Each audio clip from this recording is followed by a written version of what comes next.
Antes de empezar con el análisis de Héctor Sandler, dicen que para entender mejor los temas es mejor hacer una síntesis, así que yo voy a hacer la síntesis y él va a hacer el análisis. Ortega y Gasset decía, yo en la introducción a la versión francesa de la rebelión de las masas, decía, yo soy yo y mis circunstancias, y agregaba, y si no las salvo a ellas, no me salvo yo. Esta charla que vamos a hacer es precisamente para intentar mostrar que hay un camino para cambiar las circunstancias, para que las cárceles no estén llenas de presos, para que la droga no reine entre nuestros jóvenes, donde la desocupación desaparezca. Y entonces,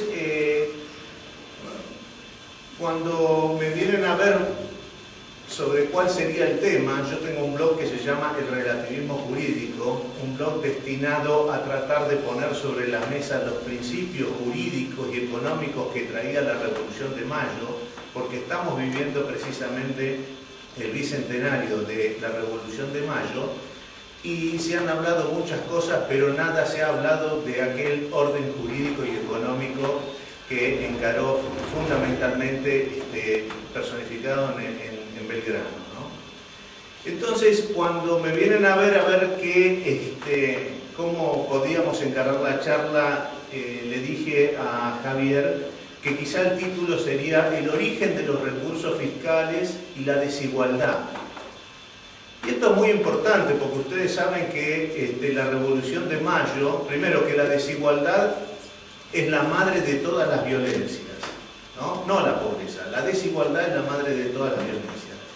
Y la bandera fundamental de la Revolución de Mayo fue terminar con esa desigualdad y la bandera era exactamente la noble igualdad. Ahora, ¿cómo se consigue una sociedad igualitaria? Modificando el origen de los recursos del Estado. Ustedes dirán, ¿qué tiene que ver una cosa con otra? Entonces, a efecto de hacer una síntesis nomás, les voy a mostrar que los pobres, miserables argentinos que viven en más de 20.000 villas miserias en nuestro país, para comer necesitan más o menos 20.000 pesos, que quizá es todo lo que puedan conseguir a través del año con el fruto de su trabajo. Bueno, ellos pagan por el arroz que tienen que comprar, de esos 20.000 pesos, 4.200 en concepto de IVA, consumidor final. Esta es la clase más baja, porque nosotros la lucha de la Revolución de Mayo fue para dejar el antiguo orden bárbaro de tipo romano, que producía este tipo de desórdenes en la sociedad, que las obligaba a entrar en guerra civil y en conflicto, para acceder al nuevo orden jurídico. Bueno, así que vemos que si los proletarios argentinos, ¿no? La sociedad romana estaba dividida en patricios, burgueses y proletarios. Los proletarios argentinos tienen que aportar al Estado por cada 20.000 pesos que consiguen cosechar al año, 4.200.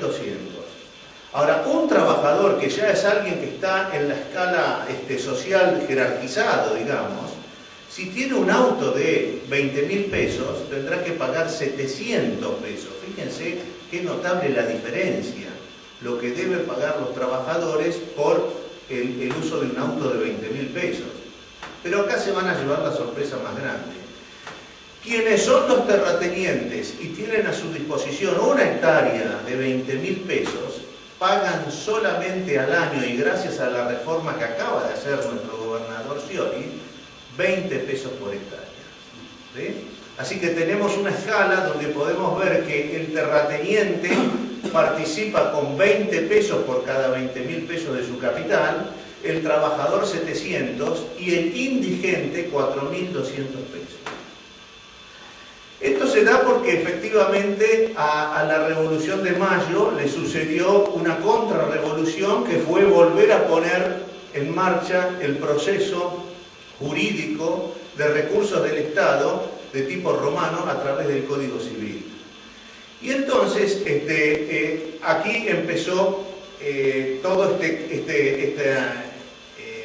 los sueños de la Revolución de Mayo fueron dejados de lado, por supuesto. Y entonces tenemos 150 años de conflicto.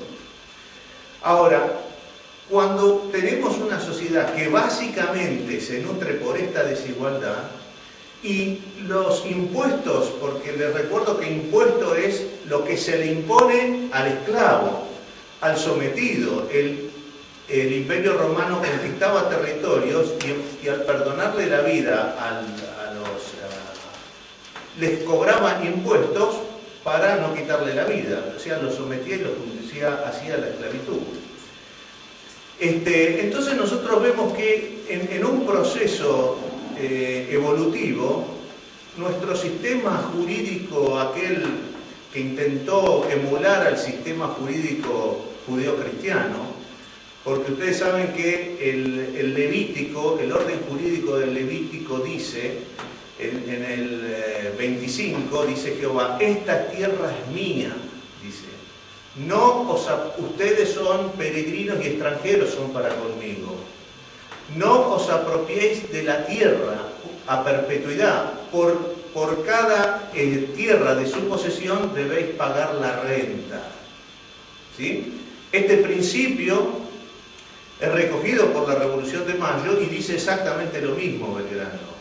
Esta tierra es de los argentinos. No os apropiéis de ella a perpetuidad.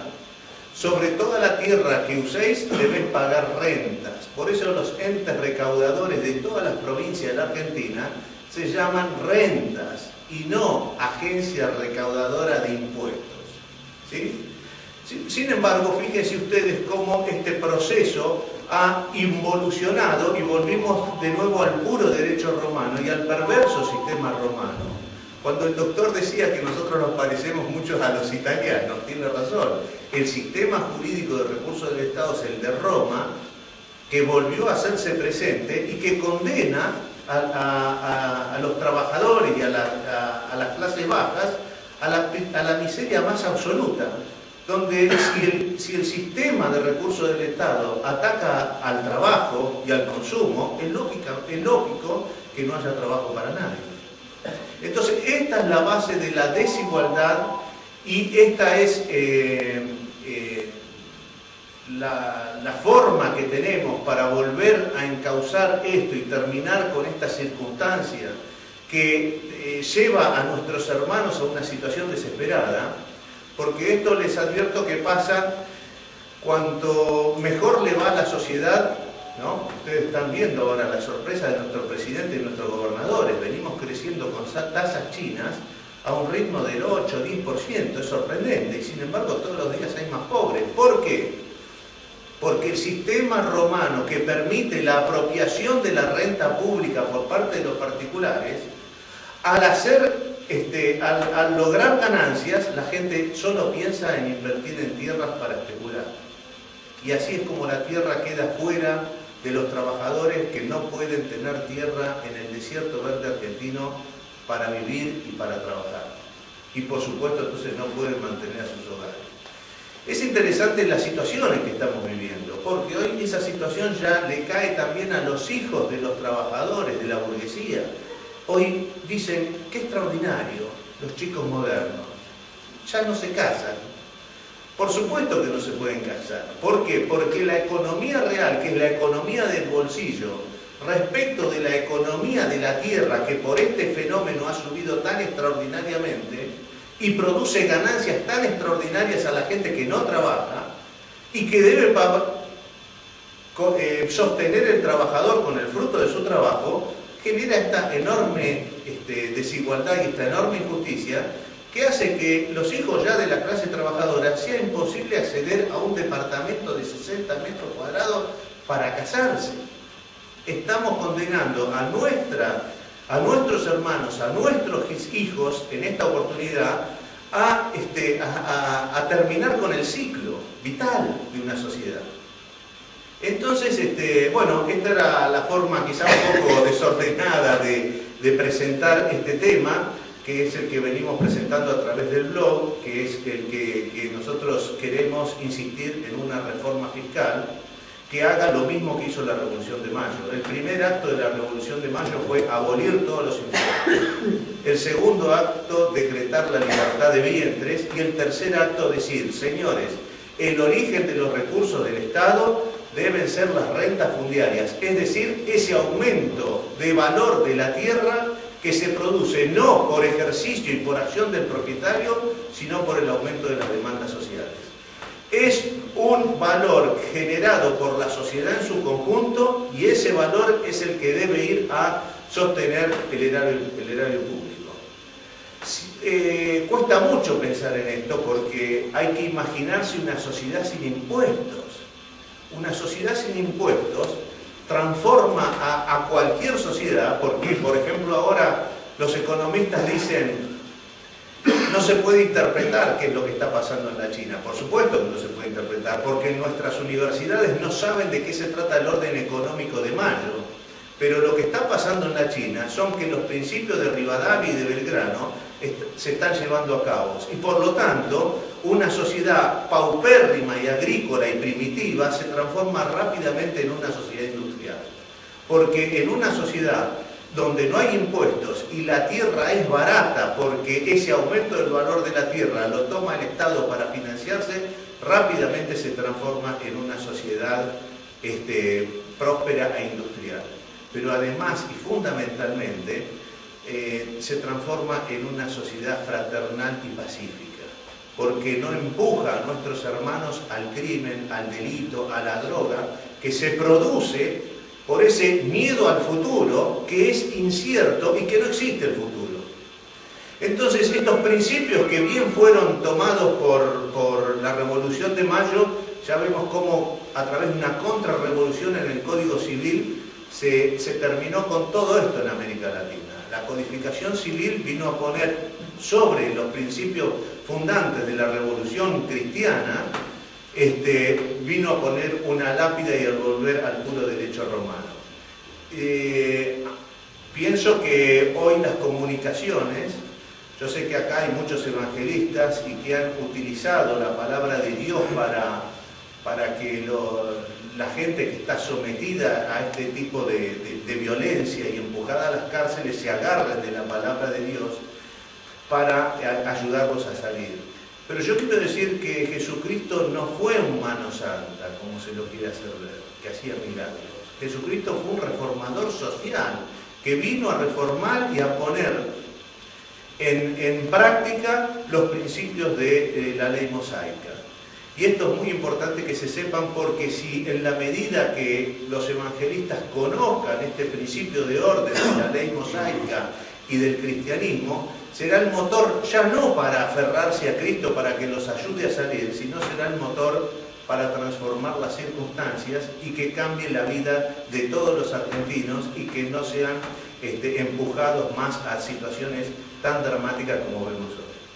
Así que con esto quería terminar para darle la palabra al doctor Sandler, que seguramente al llegar acá a esta casa que lo ha tenido a él como un actor principal en la década del 70, ha estado no solo en las cárceles, sino que ha sido un actor de primera línea en aquellos momentos. Así que todo lo que hoy ha vivido y estas palabras son el lanzamiento para escuchar su análisis.